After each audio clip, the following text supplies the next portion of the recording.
going to go live here in a second. There we go.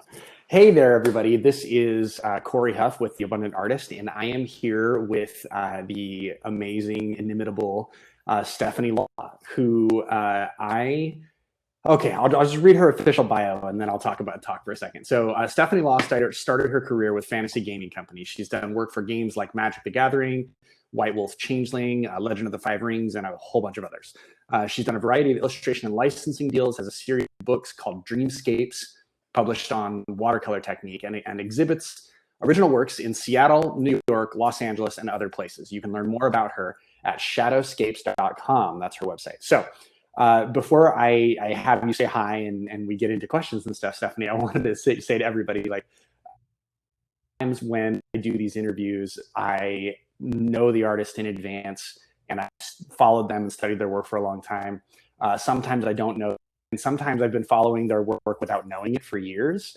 And and Stephanie, one of those artists. I started playing Magic the Gathering when I was in 8th grade. So that was the alpha release, the very first release. And when I started looking at your work and started seeing what you had done early in your career, I was like, oh my gosh, like, I have owned several of your cards. I played Changeling. Like, there are very few people that I think that have played Changeling, but I played Changeling. I played Legend of the Five Rings with my gaming buddies. So yeah, I'm excited. I really liked doing the Changeling pieces. Those were some of the early ones where I was starting to get a feel of what I was enjoying doing, and having publishers that were seeking me out for the type of work that I liked doing, and that was really fun for me. Yeah, I'm super excited to have you here because I'm a longtime fan and I didn't know it until we scheduled the interview. So I am super excited to talk to you. So obviously you create fantasy art. I think you mentioned that you're a gamer. Yeah? I am, yes, gamer in spirit, Gamer in if spirit. not always in action. Well, life gets a little busy when the older you get and the more successful you get. But are there any games that you've played recently that you are enjoying or have enjoyed recently?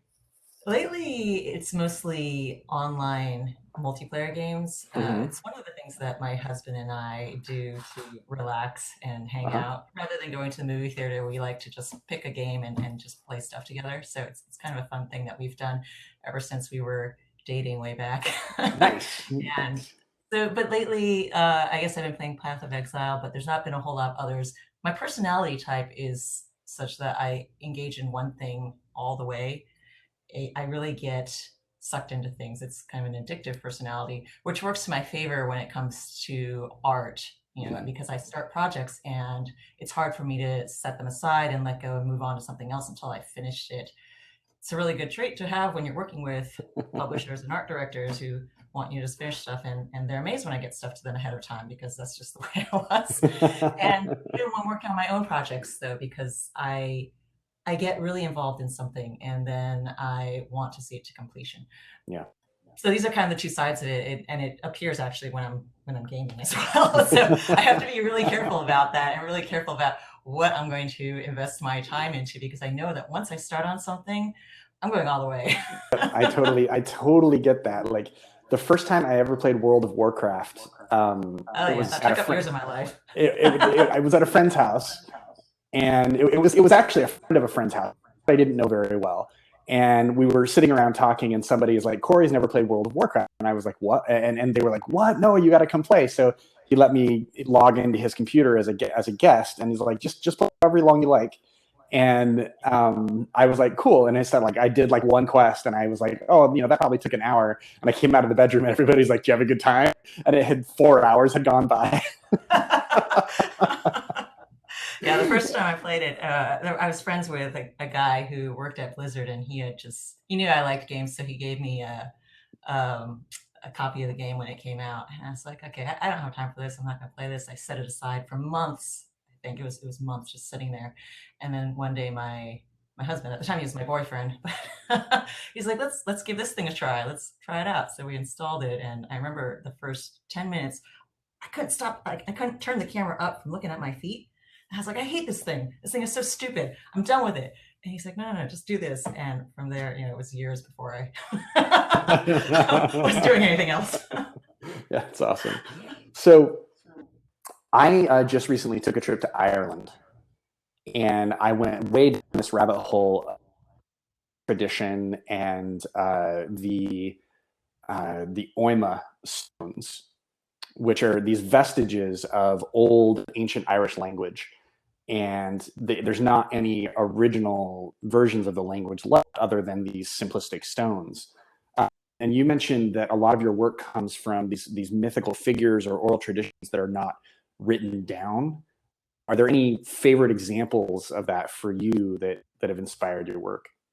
Well, most of what I've drawn from is from things that I've found written. Some of them have been stories that were told to me by my grandmother when I was growing up, I remember.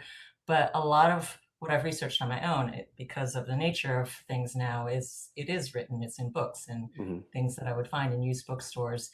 Um, Much of mythology and folklore stems from these oral traditions. They come from a time that predates writing, predates a time when everyone could read or write. And so the only way to have access to these stories in those times would be to have someone tell it to you, to be sitting around and someone would be telling these stories. And as a result, these stories are all things that resonate with people across all cultures. You find the same themes, the same kinds of characters, the same images and goals within these stories that are all over the world in various cultures. And it's because these were all tales that resonated with people. You don't remember just some random little story if it doesn't echo with something inside you, right? So Mm-hmm. the long the ability of these tales to have lasted and to endured through so much time and retelling is a testament to their meaning and what they have within them. So as a result, what I find really interesting is that if you draw from these sources, you are tapping into something that is a bit of a universal language in a pictorial sense. These are all images and concepts that people are aware of on a subconscious level because it's something that we all have in common and that we have experienced in the stories and tales that we have heard, that we have read, that we've seen. And this gives an interesting point in order to find a way of speaking to your audience and accessing them on a level of symbols and imagery. And so that's the thing that I really find interesting about tapping into mythology and folklore as an artistic inspiration. Yeah, there's so many layers to it. Looking at these Oima traditions from Ireland, like it's this really simplistic alphabet that is basically just made up of like simple slashes in stone. Then when you start digging into the oral traditions that are written down now, Yeah. like those alphabets all correspond to trees and other natural phenomena in the world. And then there's a gesture or finger spelling component that accompanies the alphabet. And then Mhm. all of the storytellers, the bards that come from Irish lore, they have memorized like 100 different ways of writing these alphabets.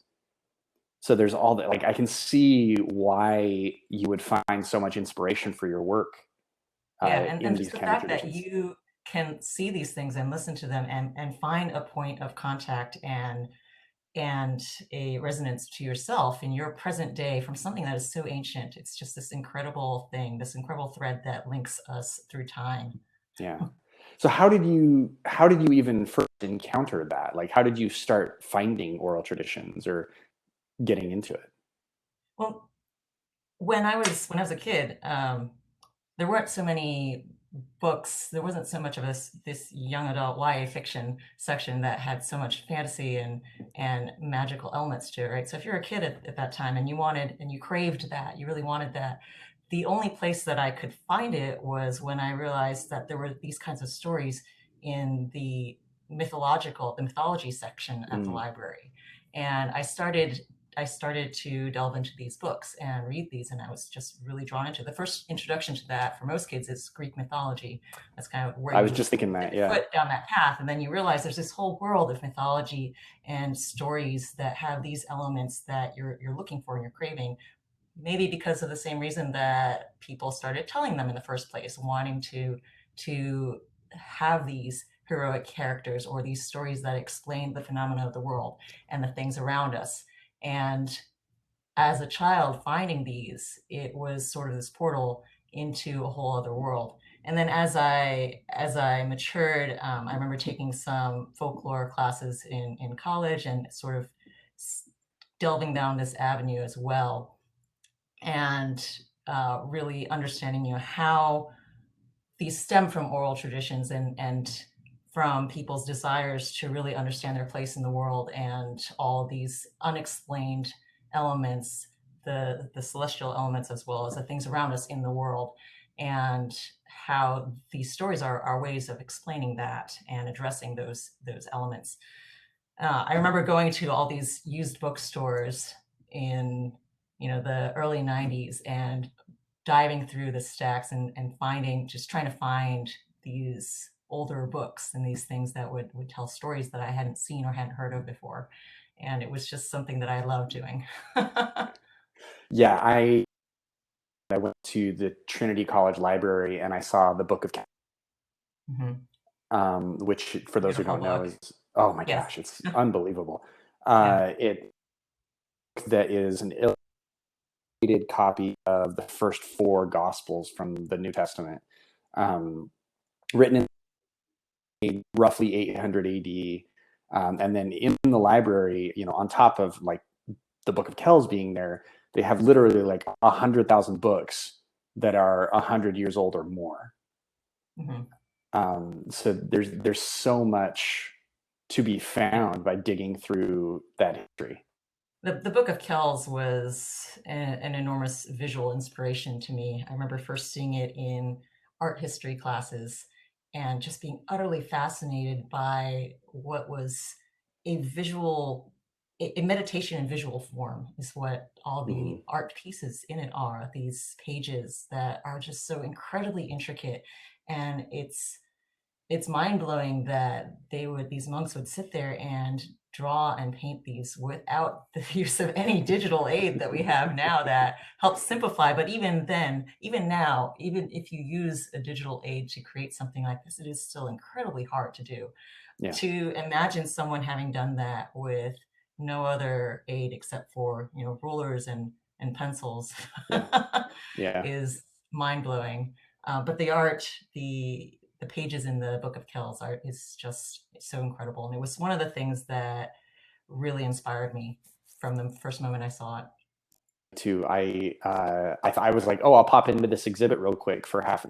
You spend 20-30 minutes in here. I was there for like 3 hours. Yeah, you get sucked into that meditation. It's when they were creating it, their mind was in this space probably, where that's all they see and that's all they're thinking of, and it's a prayer in visual form, and you sort of take that in and see it when you look at that, and you experience it as well. Yeah, a prayer in visual form. That's a great way to put it. Yeah, it's really beautiful. Um, okay, so I want to talk about something else from early in your career. In a couple of interviews, you mentioned that UC Berkeley didn't want you to get an art degree. that you what was the quote you said? You mentioned that the computer science and art departments gave scathing retorts at the prospect of any kind of combination. No bitterness there. So what happened? Because this is a theme that I hear from a surprising number of artists. Like we had Jolie Gillibo on a couple of years ago, and she was good at academics. So her high school and college professors would not let her like take classes and major in art. So it happened. Like this happens a lot. So tell me a little bit about what happened there. So this was back in 1994 to 98, first of all. So the internet has really changed the landscape for artists. It's really opened a lot of opportunities and made what was mostly inconceivable, very within reach for many artists now. It's lowered the bar of entry, and it's removed a lot of the gatekeepers from access to art as a career in various forms. And so I was told throughout high school, when I went to the career advisor, I remember they made us take those personality tests, ENTP, INTJ, whatever, those Myers-Briggs, Yeah. that's what it's called, I think. They made us do that. And then at the end, it would filter you down into these boxes with various career choices. And surprising no one, mine ended up as artist. And when I went to talk to my career advisor after, because they would talk to each kid after we had filled out our survey, and she took one look at it, and I remember her just shaking her head and said, "You should pick something else." Which my jaw just kind of dropped. I was like, but you just made me take this big long test that says that I should be an artist, and now you're telling me that what my personality has dictated says I should pick something else because it's just not going to work out. It's not going to be conceivable. She said, yeah, because the majority of artists are below poverty level, so you should really pick something else. And so I had this, going for it. And so I enjoy working with computers. There is an element of my mind that is very methodical, and so working with programming is something that actually does appeal to me, not as much as art, but it is a part of my personality as well. It's probably a part of that addictive element that I mentioned earlier, and that drive to see things to completion. When I have code in front of me that doesn't quite work, I really have to work at it as a puzzle and solve that puzzle. So there's that element within me. And so when I went to college, I went as computer science because this was, I guess, the second most interesting thing to me. And I started to take art classes on the side because I couldn't imagine not doing that. And it ended up that I took so many art classes that eventually I had enough for a major in that as well. And so I decided to do a double major, even though at this point I was firmly believing that computer science was my career and that there wasn't any possible route with art. But as I started doing more, I started thinking, well, what if there's a way for me to meld the two? If there's some sort of compromise that I could create within using both computers and art.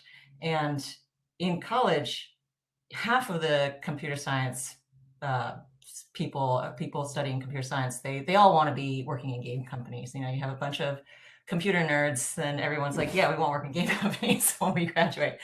So it was sort of a natural place for me to start looking as well initially, because I was thinking, well, if I could do art and computers, then maybe I could make both halves of me happy, and I could find some sort of happiness with that.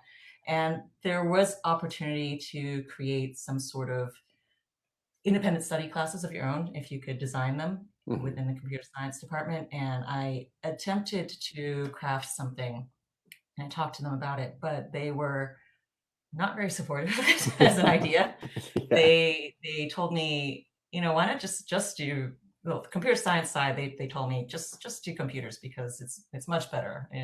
You shouldn't even bother trying to work art into it because that's not going to go anywhere. And the art side, because this was pre-1998, digital really was not in the picture for most people, and it was seen as just the computer doing stuff. And even now, I've had conversations sometimes where if I use any sort of digital element, people ask me, "Oh, so there's a button that you push and then something happens, or you just type in." B and suddenly a B happens. Like, no, that's not how it works. What do people think computers do? It's a tool like anything else, right? It's just like a paintbrush, except it's on a screen and you have a stylus instead. But at that time, this mentality was even more so. People just really didn't understand how computers could fit in. And honestly, at the time when I first started out, I was using Windows Paint. So that belief is that incomprehension of how computers can actually fit in to create art has some validity. I started using Photoshop 1 at that point as well, and Fractal Design Painter, which is the original name of Painter, I think now it's called. But Yeah, Photoshop 1.0 came out then, and I started using that, and I was really excited about the prospects for it, which was why I started having these ideas about maybe finding some way to meld things. But they were not interested in that. And I struggled to fit in with the art department as well because my own inclination was for a much more illustrative style. And the program at Berkeley, because I was not seeking Berkeley initially for the art, I was seeking it out for the computer science program. And art was basically what they had on offer. Whatever they offered, that was what I was able to do and take. So if I had been seeking a school specifically for my art, I would have sought out something that had much more of an illustration program. As it was, Berkeley's program is very fine art oriented, and they were uninterested in a lot of what I loved to create. And so I had to reshape myself during those 4 years of taking art classes. And I look on it as a good thing, though, because it was a chance to broaden my own scope and to really explore beyond what my own instincts wanted me to do in terms of creativity and expanding my horizons on that front, because I'm very much inclined to zero in on very fine details and get completely absorbed in that and in a more realistic depiction of things. Whereas the program there was more about, take a bucket of paint and throw it out the window and see what happens on the splatter down below 2 floors down. So, so it was very much the opposite end of the spectrum as far as my comfort level in terms of creating. But I look on it as a really good thing because it allowed me to explore those elements. And actually these days when I'm creating, I find that I'm constantly trying to find this balance point between my own desire to really just clench up and tighten on the details and to focus on something to the point where sometimes you lose the art of it, right? And then this other side of me, which is just throw that bucket out the window and see what happens.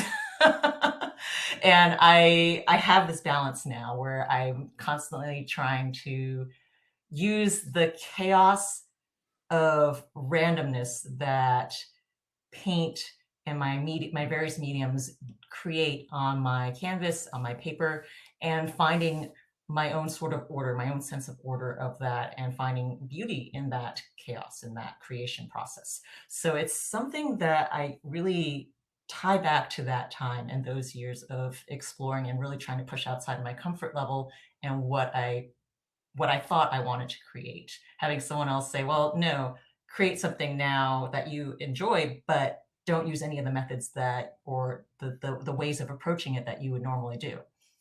So while at the time it was frustrating frequently, and I also had to fight to make my way into the department, a department where for the most part they accepted anyone who applied into the major, but for some reason initially I was rejected because I was too representational, and I had to argue and fight my way into it, and they did allow me in eventually. That's so And so I that's did. so interesting. Yeah.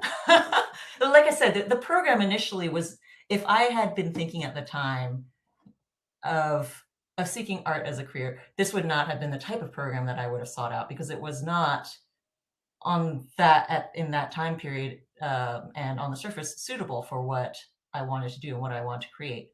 But like I said, on the other hand, it did broaden my horizons, because if I had chosen what I wanted to do, then I would have just locked myself into this path and not even explored these other options. Right. So I look on it all as beneficial overall. Right. And even the computer science, when people ask me, like, do you regret that you spent 4 years studying programming and then 2 years actually working at software? I can't really look on that with regret either, because that time period positioned me ideally with the right skill set and the right knowledge to be able to really launch my art on a platform that most artists weren't even aware it existed yet, as the internet was just starting out, and this was the .com era, and the .com stuff was just as good for artists as it was for everyone else, for pet food and groceries and everything else, you know? Yep. Yep.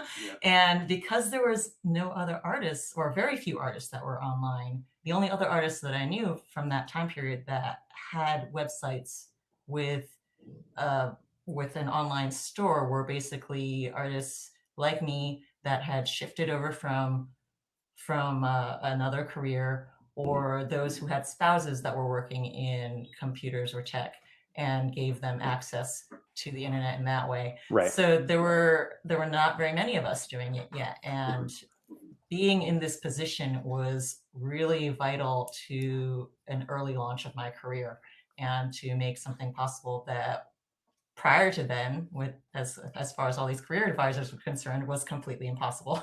Right. All right, cool. So you've had this career since, after you figured out college and graduated and transitioned into being an artist. Like, you've done all this work for fantasy gaming companies, you show original work, you sell prints, you make all kinds of stuff.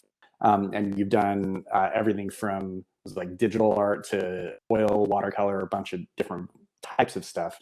Thing that you have also leaned on, not you haven't just like you've leaned on your audience, I guess is the way to say it, because you've done these crowdfunding campaigns that have raised like a couple $100,000 for your work, and then to the point that you've even created a Kickstarter training program.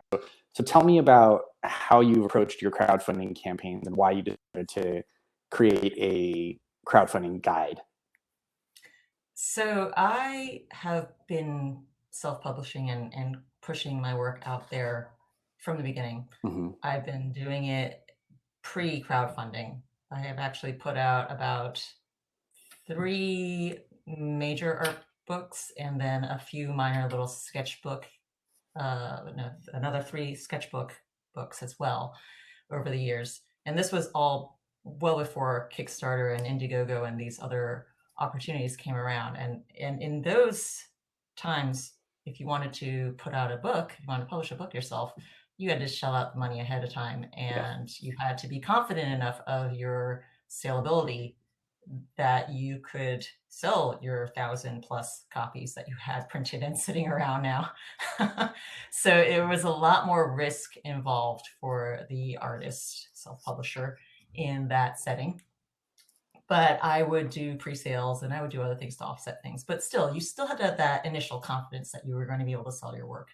Yeah. Because the last thing you want is a garage full of books that nobody wants to take off your hands. So I had done that for a while. And I think by the time I got to the 3rd art book, people had been sort of talking about Kickstarter, and I heard about it from a few other artists who had given it a shot and tried it and been successful. And so I decided that maybe, with my next one, it might be an option that I should try. Because prior to that, I'd heard a little bit more about it. I'd heard about it before, but it didn't make sense to me initially because I've been doing all these self-publishing projects already. And looking at it as just a ways of getting funds, if I looked at Kickstarter as just simply a way of getting funds, it didn't make sense for me because I knew I was able to do that and I knew I was able to sell the books. Right. So why would I pay 5% to a platform in order to do the same thing? This is such a great question. I was going to ask you this question. Yeah. Why are you paying an extra 5%? Yeah.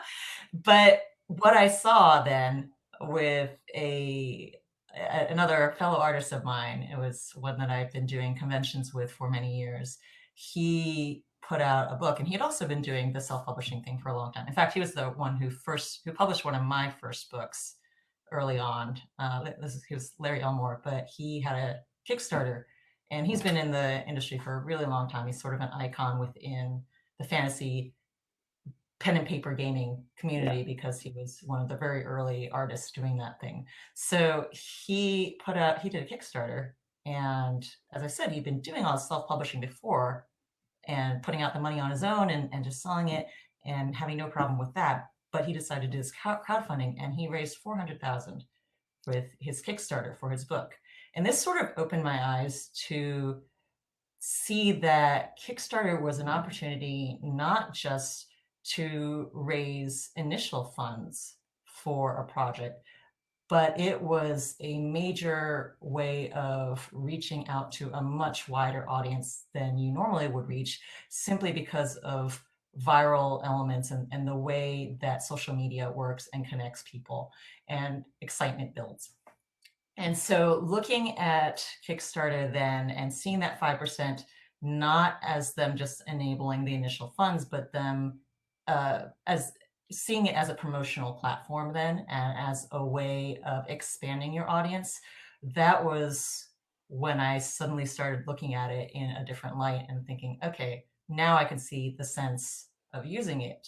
If if you already have the funds, if you know that you can sell something, then what is your other reason for using crowdfunding? It's this other reason. It's this other wider way of having broader impact, of getting excitement and hype out there, of reaching people that you otherwise wouldn't, simply because of this hype that's surrounding it and the viral element then that then expands from your base audience, the people that would buy from you originally, right? You're suddenly reaching others that you wouldn't have before.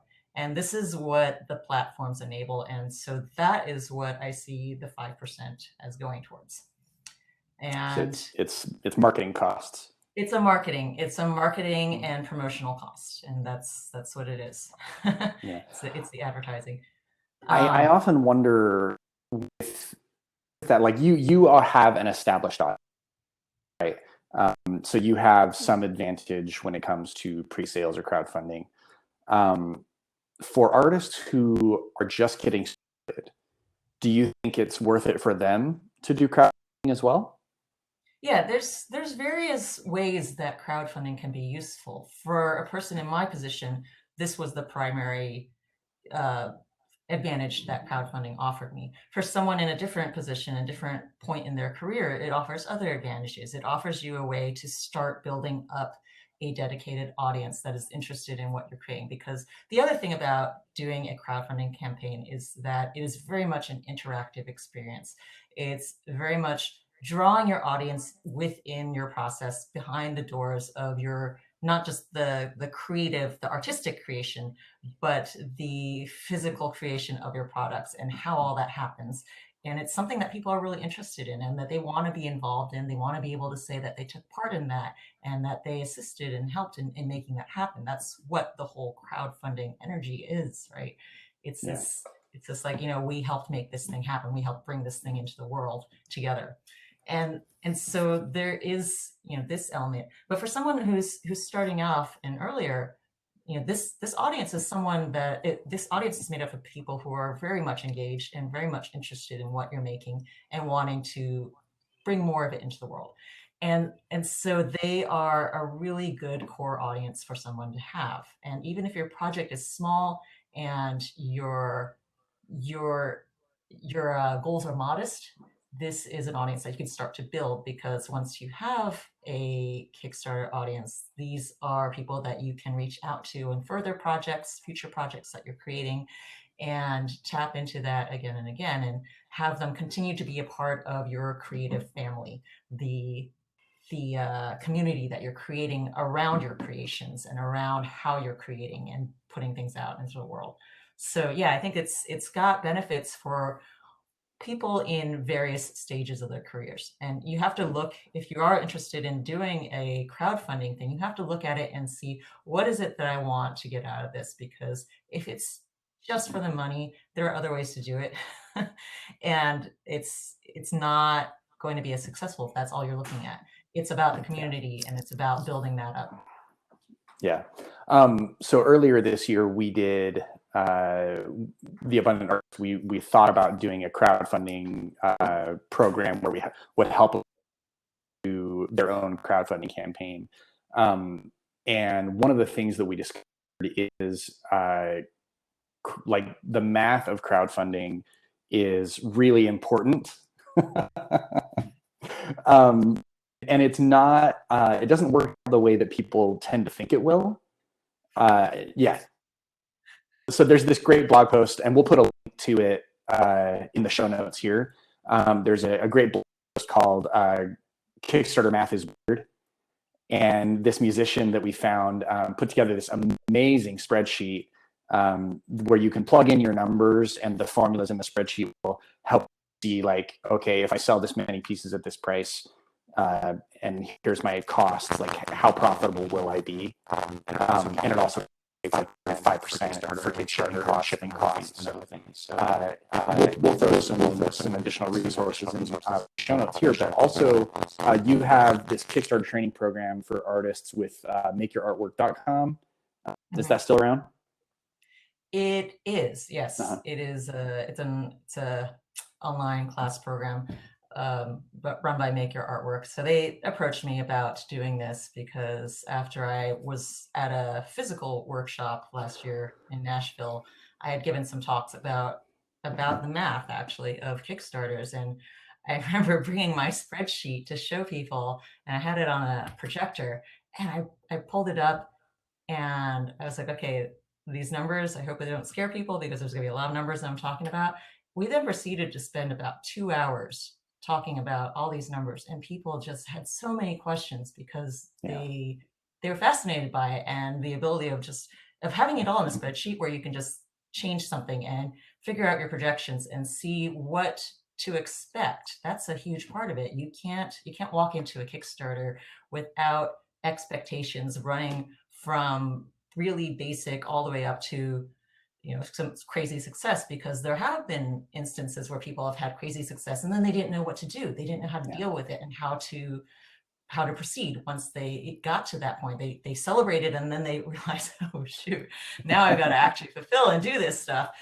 And if you're not prepared for that, then you have a problem, and you can run into all kinds of issues where you're going to be losing money at that point. And you think it's something to celebrate about, you know, when you first see the numbers, but then you realize, no, it's going to be all these other costs and things that I hadn't anticipated. So anticipating that is a huge element, and it's something that I see many artists unaware of or guessing at.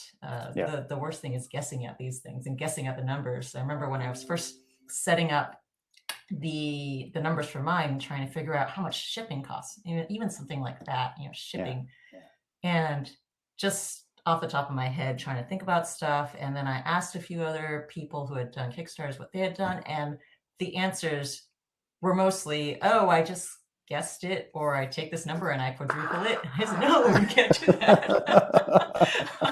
So I sat down with pencil and paper and figured it all out and plugged those equations into my spreadsheet, and then I had it all there. And then it took out all the guesswork. And then you can dedicate your time instead of worrying about that element. You can then dedicate your time and energy into the community building aspects of the Kickstarter and running that in a successful way, and really engaging your audience and drawing them in to be a part of your process, rather than having all these other distractions of numbers that can easily be settled and put out and, you know, put into a different slot, and dedicate your mind and your energies into these other places.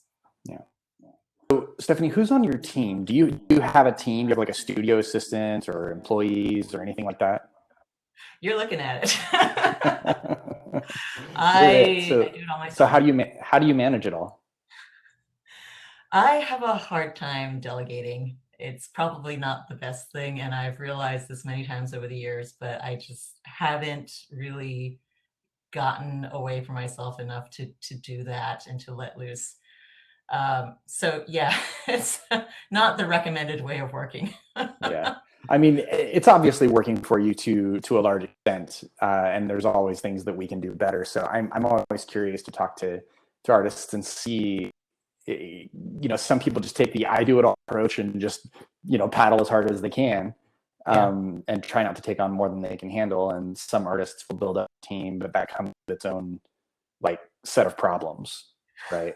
Yeah, so I do it all myself. I do all my website coding myself still, even though in this day there are a lot of options out there for creating websites and shopping carts and things. And this is why all the artists can do this now. But it's something that I coded and created from my early days, because it was actually very similar to what my job was as a programmer, what I created in the software package that I was writing. And so it was very easy for me to transition that into my own system as well. But the benefit of having this custom made system that I've done is that it integrates my entire business into it. It's not just the shopping cart and the website, but it's my whole, it's everything that my business is based off of. It's all my expenses. It's all my, when tax time comes around, I just go to this one page and it spits out all the numbers for me and I have it there. Yes. So having it all in one place and something that I've customized like this is really easy and Super ideal. useful. Super useful. And it's been hard to let go of it, even though Yeah. I think that the time is approaching in the next decade where that's probably going to transition at some point, where the ease of using something that's ready-made is probably going to outweigh the benefits that I have of my custom thing that I have to constantly update and do myself. Yeah. But for now, it's still kind of on this threshold. We had Jesse Reno on the podcast a few weeks ago, and he's similar thing. He's got a custom built website that manages all of his inventory and profit and loss on the back end. So more props to those of you who have the custom solutions built. That's great. So one thing I wanted to touch on before we wrap up in the next 15 minutes is, do you still attend a lot of conventions? Actually, not a whole lot. Mm-hmm. I do a few. I do maybe 4 of them a year. Mm-hmm. Usually there's IlluxCon in Pennsylvania, which is very much dedicated to artists selling original artwork. And Mm-hmm. I really enjoy this one because it's just so much of the fantasy artist community is there. It's sort of my fantasy artist family. Uh-huh. So it's a big gathering and I love going to that show. So that's one of them that I do. I was doing Dragon Con up until very recently. Mm-hmm. And most of the other ones that I do to fill in the rest of the year are conventions that I've been asked to come to as guest. Mm-hmm. But over the years, I've had to cut down on conventions. It was where I started. It was what I did originally when I was getting my career off the ground as an artist. I was going to about 12 to 15 per year. Wow. In the very beginning, which was a lot. Wow. Exhibiting at 12 to 15 a year? Yes. And wow. Many of them, there were about half of those would be local around here in California. There's a lot of little smaller shows here, which can be very profitable to go to because you have no expenses when you do a local show. Mm-hmm. So if there's a good audience at those, a good audience for your work, and you don't have to pay for hotel or travel or anything else, then it's a lot easier than having to travel from California to Atlanta, for example. Uh-huh. And so the ones I traveled to were ones that were where I knew would have a lot of impact. So Yeah. I was doing Dragon Con and Gen Con, which was the big gaming convention. I did something in Germany, which was this enormous gaming convention, about 4 times as big, called Spiel. And a bunch of others that I would just travel to. And I had a really good time. I really enjoyed doing the conventions because there were so many people that I would meet at these shows, not just the fans, but also fellow artists and people that I could relate to that I didn't have around here in my personal life here as an artist, which can be very reclusive and solitary. And so it was a chance to really get out there and and socialize and get that element, that those urges out. So I had a lot of fun, but it came to a point where I had to really assess, how much I'm making at a convention versus if I stay at home and just create more art. And also then I had when I became a mother, when I had my daughter, this became another element that I had to factor in because I can't travel so much since every time I go away, my husband would need to take some time off, maybe a day or two, not necessarily the whole time, but a day or two here and there in order to deal with childcare things. Yep. And we like to go on vacations together as well. So, so I have to weigh that element as well. How much do I want to go to these conventions? Is it going to impact my career in such a positive way that I can't turn it down? Or do I want to instead use that time for relaxation and family time and to enjoy myself with my daughter and my husband? Yeah. So these are other elements that came into play. over, I guess at this point, I'm in a place where I enjoy the conventions. I do still like going to them, which is why anytime I'm asked as a guest, I accept and I go to those. And there are a few that I still like I said, IlluxCon and Dragon Con. Up until a couple of years ago, I was still doing that, where I would go to them because I really need this connection with my community, as artists, and my community of fans and people that want to talk to me and see me and interact with me. So I think it's important to still do that and still get out, but I definitely cut back a lot. It makes total sense. So for an artist who is just getting into the fantasy world or illustration world and wants to potentially attend some conventions, do you have any tips for those artists on how to have a profitable experience? And then I want to talk about the relationship building aspect too, but let's talk first about how to be profitable at your early shows. How do you do that? Well, if you've never been to one, first of all, seek out some local conventions. Just look up online, see what you can find that's within your area. Because as I said, there could be a lot of them. And within my own area, I was going to 5 to 7 conventions that were all within an easy drive around from where I lived, where I would not even need to have a hotel for the night because I could just come home. So there's all those. And these can be anywhere from 500 to 2,000 people. Occasionally, you can find some larger ones that were like, I think, 5 or 7,000, which was unusual for this small style of conventions. But there are some, depending on where you live.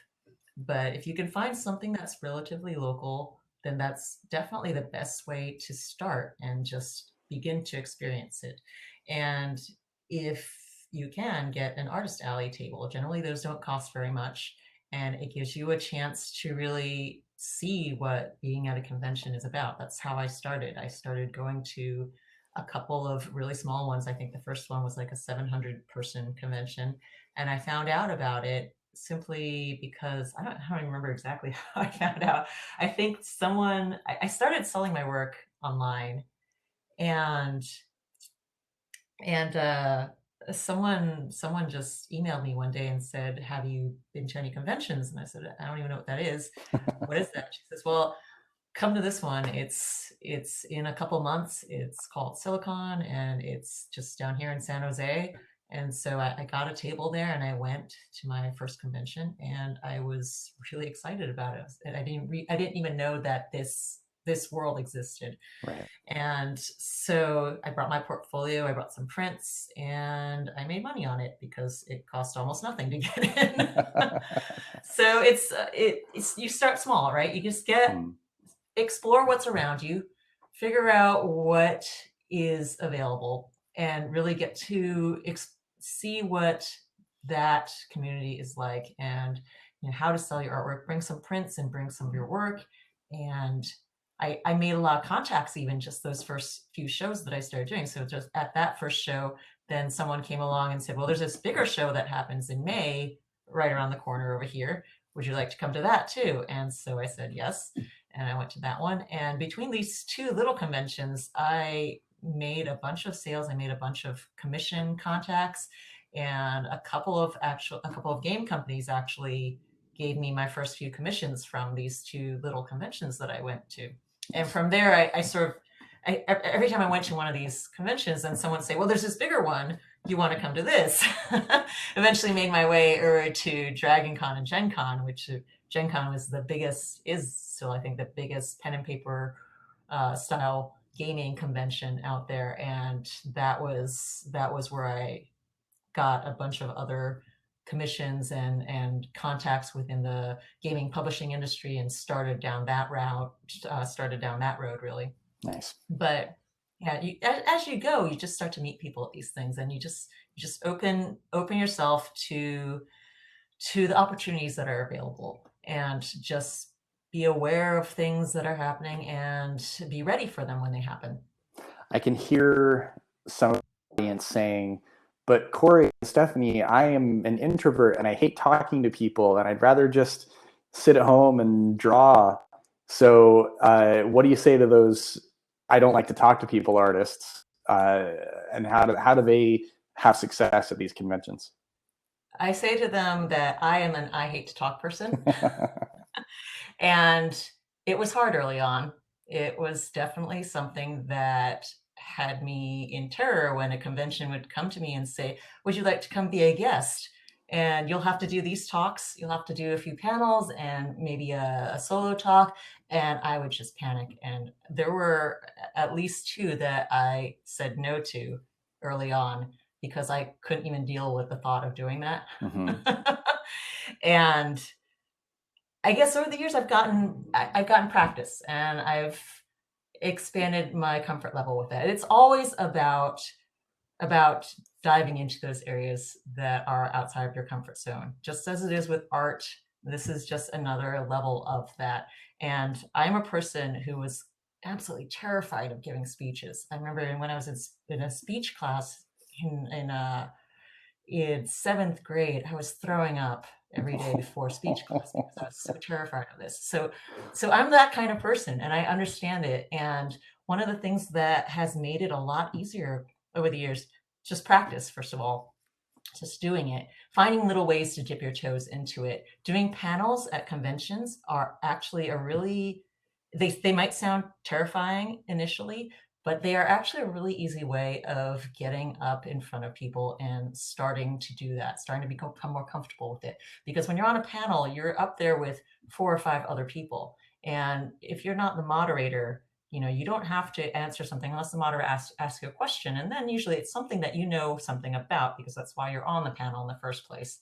Right. And it becomes an easier way to slowly introduce yourself into those kinds of settings. Talking to people at conventions when you're at your booth, this is another thing. You're there because, and people are coming up to you because they enjoy what you're doing. They want to talk to you. You are the expert there because the art it's your art. There's no other expert of it beyond you. So This is the place where you should set aside your terror because people are coming up to you because they see value in what you're doing and what you are presenting. Yeah. And that should be validation in itself. That should tell you that you are worthwhile and that you shouldn't have to be shy about this because they're approaching you. You're not going up to them, shoving it in their face and saying like, look at me, look at me. They're saying, no, tell me about you. Yeah, that is nice to have people be like already thinking that you're great and already liking you. That takes a lot of the terror away for sure. Yeah. So if you're at a booth, then try to remember that. Remember this and keep that in mind that your art has value and that people are coming up to you because of that. And so let loose of that introvert that's inside you. You can set them aside temporarily. Try to move beyond that. And it does take practice. Another thing that really helps me is realizing is this understanding that so many people are this way. Half the people out there are going to be introverted. They are the same and they feel the same way that I once felt. They feel this terror. And so it's gotten easier for me knowing that everyone feels this, everyone senses this. And then to be able to realize that you're not alone in that and that you don't have to be terrified about talking because we're all in the same boat. All right. Well, thank you so much. As we wrap up, I have a couple of quick questions for you. Are there any videos on the internet of you flamenco dancing? I don't think so. Right. Well, if there are, I will find them. I want to talk to you more about flamenco dancing, but we're just about out of it.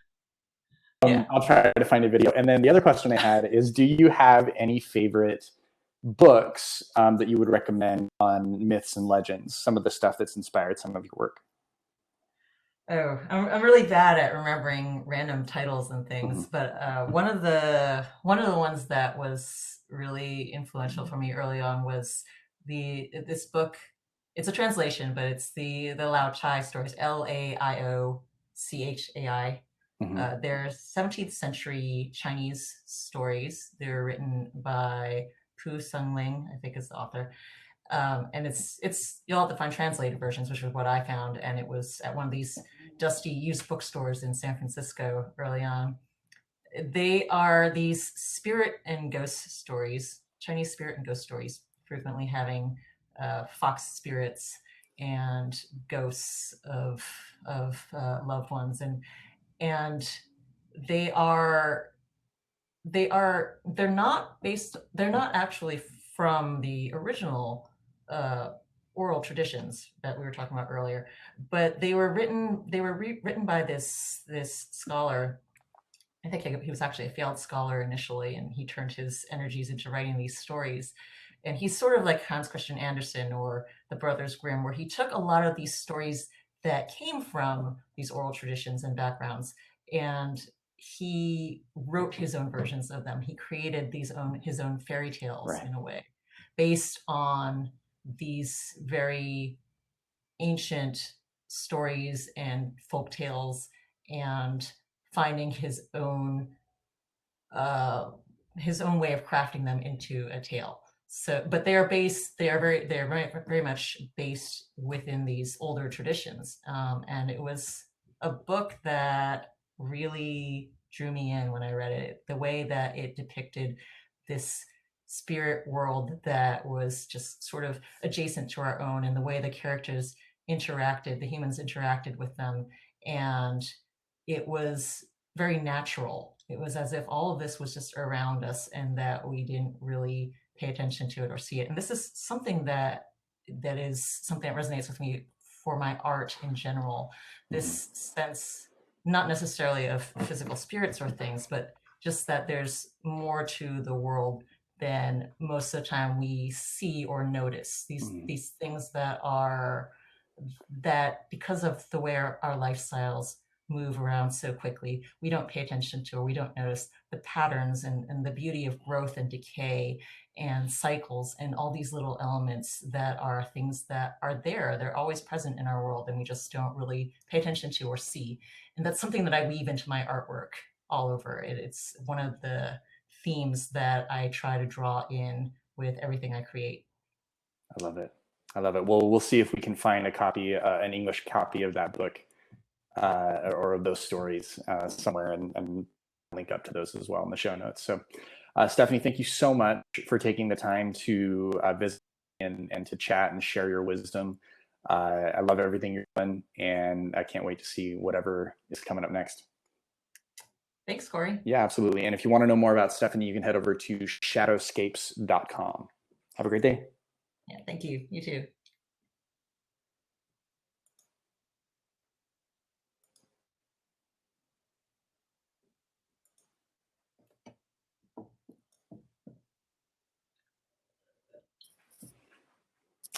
Theoretically, the broadcast is stopped.